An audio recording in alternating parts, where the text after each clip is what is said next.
Welcome everyone. Here in the previous videos we have seen the various steps of respiration. The first step is the glycolysis, then it was oxidative decarboxylation, then we have seen Krebs cycle, then we have seen electron transport chain, then we have moved on to oxidative phosphorylation.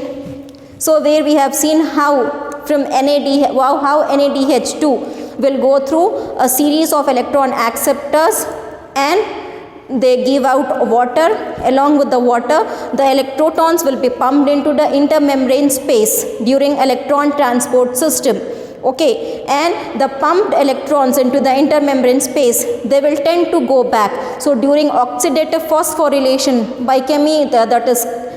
during oxidative phosphorylation, those protons which are there in the intermembrane space, they will be in higher concentration. They will move to lower concentration, that is towards the matrix, by passing through F0 and F1 particles, where ATP synthetase will be there in F1 particle. It will combine by using the energy from the energy which is caused during the movement of proton from intermembrane space to the matrix. Energy will be given out now, so that energy will be used by the ADP, and inorganic phosphate will be combined with it. The enzyme which will be helping is the ATPase, and thereby forming the ATP. This we have seen in the oxidative phosphorylation. We have completed all. Now we also know how NADH and FADH will be converted to ATP. Now let us see what are the energy sheet during this respiration from the first step of glycolysis till the last step, or in the Krebs cycle. So how many ATPs, how many NADH and how many FADH2 has been produced.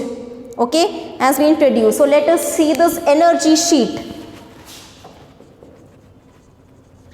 Energy sheet during aerobic respiration. Energy sheet of aerobic respiration. So now what we have seen, we have already know where at what place ATPs and all has been formed. So let us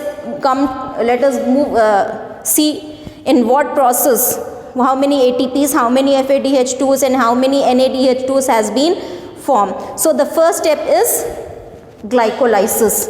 The first step is glycolysis. In glycolysis, how many ATPs has been formed? So in glycolysis, actually 4 ATPs has been formed. 4 ATPs has been formed. But during the initial stages of glycolysis, we have to start up the process, we have utilized 2 ATPs. So the utilized ATPs will be, that is this new ATPs which are formed, it will give back. For example, 2 ATPs has been already used. From the cell we have used 2 ATPs. So out of these 4 ATPs, now these 2 ATPs will be given to the cell.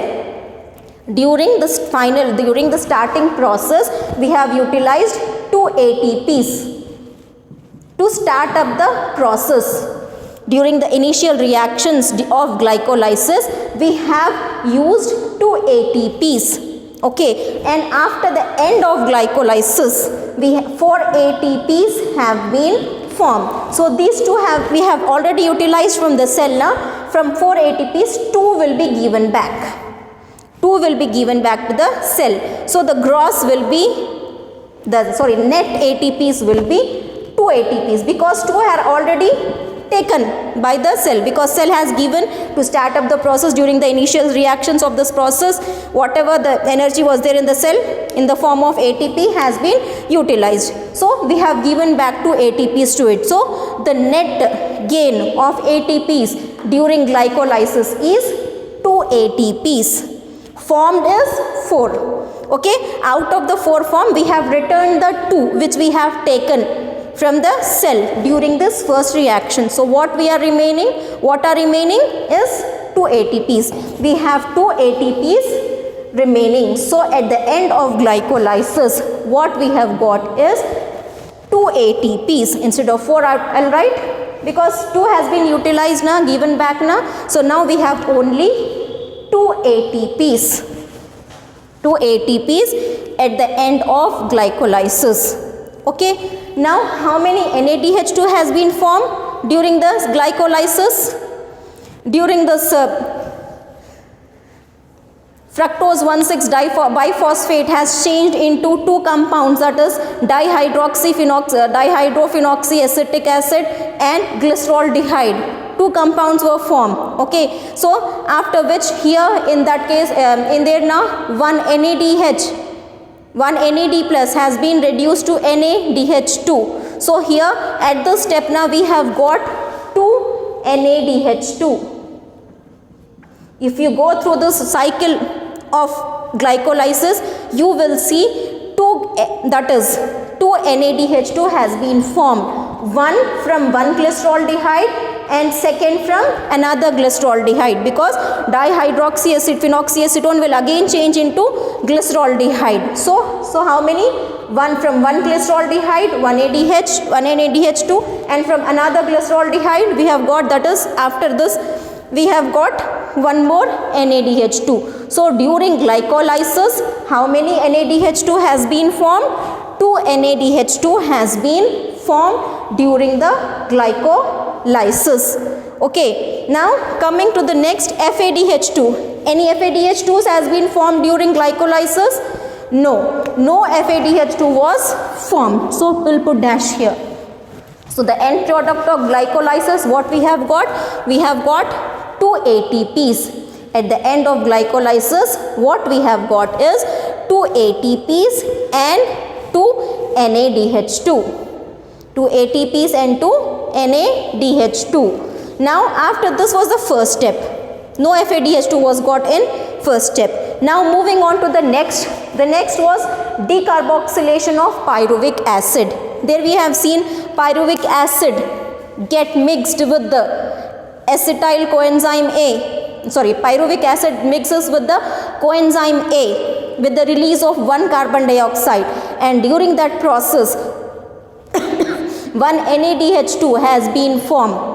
So from one pyruvic acid 1 NADH2, and from another pyruvic acid another NADH2, because 2 pyruvic acids has been formed at the end of glycolysis. Now from 2 pyruvic acids we have got 2 NADH2 during decarboxylation of pyruvic acid. So here it is, we have got 2 NADH2. Now tell me, we have got any ATP during this decarboxylation of pyruvic acid? No. No ATPs were formed. No ATPs were formed. During that process only NADH2 was formed. And FADH2? No. FADH2 was also not formed during oxidative decarboxylation. Now coming to this third step, the Krebs cycle. Production is only till Krebs cycle. After Krebs cycle, that reduced NADH2 will be moving through electron acceptors, then finally accepted by electron. Then it undergoes oxidative phosphorylation, where NADH2 will be giving us ATPs. So that is the step. But till Krebs cycle only the production of NADH2, ATP and all will be there. Afterwards only encashment will take place. No more production in electron transport system and oxidative phosphorylation. There is no production of NADH2 or FADH2. Only that NADH2 will give us ATP molecules, and from one NADH2 we get 3 ATPs, and from one FADH2 we get 2 ATPs. That is this electron transport and oxidative phosphorylation. We can even say it is the encashment process. It is the encashment process. The checks will be encashed and that is cash will be given in the form of ATPs. So now coming to this Krebs cycle. In Krebs cycle ATPs are formed. Yes, we have seen this during this succinyl coenzyme A will change to succinic acid. Succinyl coenzyme A will change to succinic acid during this fifth reaction. One GTP is formed. From one Krebs cycle during this reaction from succinyl coenzyme A to succinic acid, 1 GTP has been formed. So from one Krebs cycle, 1 GTP, which is nothing but ATP only. Okay, and from another Krebs cycle, because 2 pyruvic acid, 2 Krebs cycles. So how many GTPs has been formed during Krebs cycle? 2 GTPs. So that means we'll write 2 ATPs. Or we can write it as GTP also, nothing, no problem, because it will again change into ATPs only. Now in Krebs cycle, how many NADH2 is formed? 3 NADH2. How many? 3 NADH2 in one Krebs cycle. So how many Krebs cycles will be there? 2 Krebs cycle. 1, 3. 2 means how many NADH2 has been formed? 6 NADH2 will be formed. Okay, and during this Krebs cycle, this was about, I'll write here, 6 NADH2 will be formed. Now coming to FADH2, during Krebs cycle, 1 FADH2 was formed. 1 FADH2 was formed when succinic acid was converted into malic acid, that is fumaric malic acid. So here there 1 FADH2 was formed. So 1 FADH2 into 2 times means how many FADH2, because 2 Krebs cycles now. So if in one Krebs cycle 1 FADH2 has been formed, in another Krebs cycle another FADH2. So that means 2 FADH2 has been formed from 2 cycles. 1 FADH2 from one Krebs cycle, another FADH2 from another Krebs cycle. So now at the end of this Krebs cycle, what we have got is 2 GTPs, 6 NADH2 and 2 FADH2. So if you see, during glycolysis we have got 2 ATPs, 2 NADH2, no FADH. During oxidative decarboxylation of pyruvic acid, here no ATPs, only 2 NADH2 from 2 pyruvic acid, no FADH2. Now coming to this Krebs cycle, 2 GTPs from 2 cycles, 6 NADH2 from 2 cycles, 3 from each cycle, and 2 FADH2 from 2 cycles, 1 from each cycle.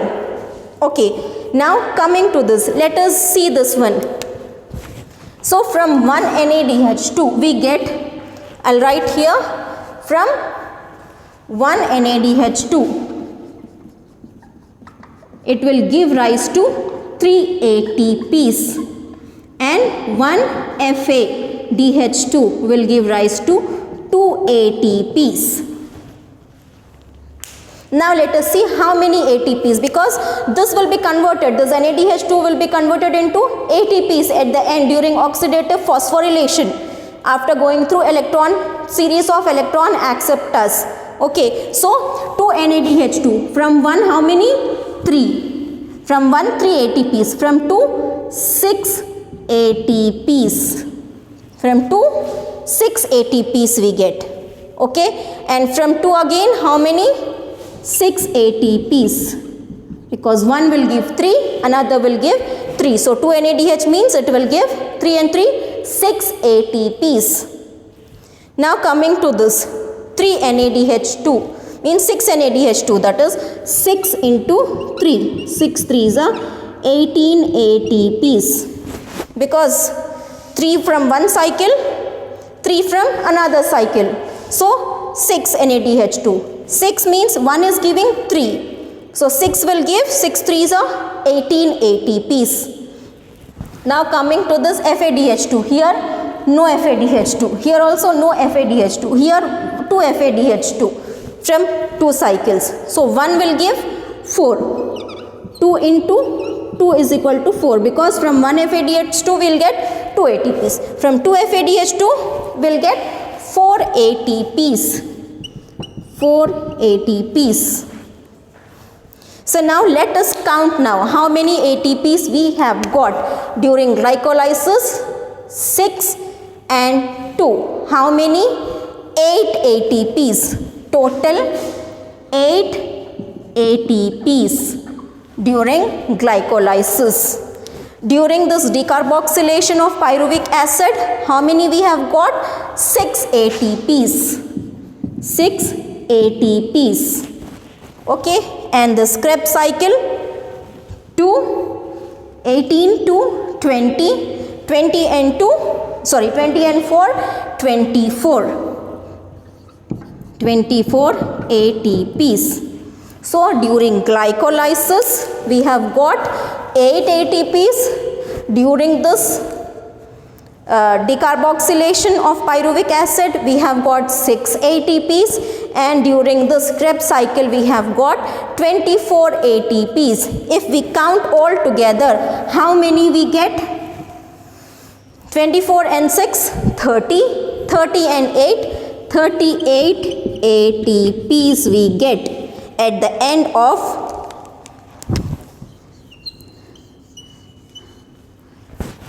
of this aerobic respiration. When one molecule, glucose molecule, is oxidized, we get how much?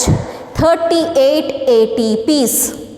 But we say during aerobic respiration, when question is asked during aerobic respiration, how many ATPs are released, how many ATPs are formed, we say 36 ATPs. How many we say? 36 ATPs. Then where are the 2 ATPs gone? When question is asked, or when we say during aerobic respiration, 36 ATPs will be formed, we say. But here when we have counted, we have got 38 ATPs. So now where this 2 has gone? These 2 ATPs has been used up. During this glycolysis. NADH2 was formed now. So this NADH, the pumping of this, to pump this NADH2, these 2 ATPs has been utilized. So out of 38 ATPs, 2 ATPs has been utilized, and the leftover and the remaining ATPs which we get is 38 ATPs.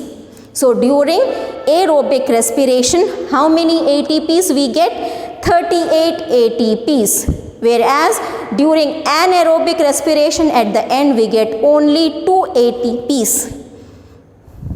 Anaerobic respiration, we get only 2 ATPs. That's it. How come? Because if glycolysis is the common step, so what happens to this glycolysis? So 4 will be there, 4 will be produced. Out of this 4, 2 will be utilized. So the remaining will be 2. So the produced during glycolysis will be 2. Now NADH2 is also there now, but that NADH2 will be reduced again when it is formed now, when this pyruvic acid will change into alcohol or this lactic acid, it utilizes that NADH2. When after this pyruvic acid, when it undergoes anaerobic respiration, and during this formation of alcohol or the lactic acid, here what happens is NADH2, which has been formed during glycolysis, will be used up. So what will be left? Only 2 ATPs will be left. So in anaerobic respiration we get 2 ATPs only, whereas in aerobic respiration we get 36 ATPs, which is a hell lot more. So much more than the aerobic respiration. So that is why we say during anaerobic respiration only a little energy is produced, but during this aerobic respiration lots and lots of energy is produced. So here this, when we see this respiration, during respiration what happens? Glucose is oxidized. Glucose is oxidized to produce, that is glucose, in the presence of oxygen. What happens? It produces carbon dioxide, water and energy. We have seen all these 3 things. Glucose has been changed to pyruvic acid. This pyruvic acid has mixed with the oxygen, then it has produced carbon dioxide. This reduction of carbon dioxide we have seen during Krebs cycle. Okay, we have seen how water is produced during electron transport system or electron transport chain, and we have seen this energy produced during this oxidative phosphorylation. So here during these various steps we get this end products of aerobic respiration. That is, the end products of aerobic respiration are carbon dioxide, water and energy. Energy is this 36 ATPs which stores a lot of energy. Then water is formed during electron transport chain, and here electrons will be accepted by oxygen. Oxygen then combines with electrons and protons and form the water, and carbon dioxide will be released during various stages of Krebs cycle. So this is how respiration takes place. So now after this we have one small topic, that is how the respiratory substrates are utilized and what is the interrelationship between different respiratory substrates, and the last is respiratory quotient. Only 2 classes left. We'll see it in the next videos.